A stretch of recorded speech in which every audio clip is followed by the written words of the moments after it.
Hi hello ఇది కూడా storage సిరీస్లో భాగమైన వీడియోనే, కాకపోతే ఇది మేము డైలీ ఫాలో అయ్యే ప్రాసెస్ అనమాట.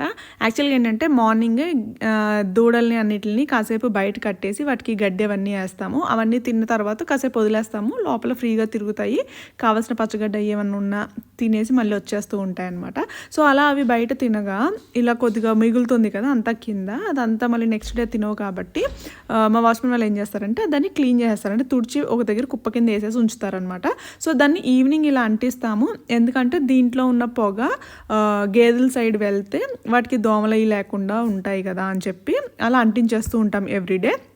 సో ఈ టైంలో ఏంటంటే వంట అంతా అయిపోతుంది కాబట్టి మా వాచ్మెన్ వాళ్ళ వైఫ్ కూడా కూర్చొని కాసేపు అలా కబుర్లు చెప్పుకుంటూ ఉంటాము.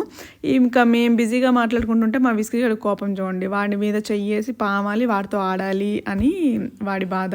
యాక్చువల్గా ఏంటంటే వీడి మీద చెయ్యేస్తే మున్ని ఫీల్ అవుతుంది, మున్ని మీద చెయ్యేస్తే వీడు ఫీల్ అవుతారు. వీళ్ళిద్దరూ చూసారా, ఏదో సాంగ్ ఉంటుంది కదా, గంగని చూస్తే గౌరికి కోపం, గౌరిని చూస్తే గంగకి మంట, సంథింగ్ ఏదో ఆ టైప్లో అనమాట. ఎవరిని పిలుస్తానా అని చెప్పి ఎంత సీరియస్గా వెయిట్ చేస్తున్నారు చూడండి. వీళ్ళతోటే ఎగలేకపోతే వీడి కొడుకున్నాడండి, వాడి పేరు బ్రాండీ, సేమ్ స్టాంప్, పడుకోవటం కూడా అలాగే పడుకున్నాడు చూడండి. ఇది వీటితో వచ్చిన గోల. Thank you so much.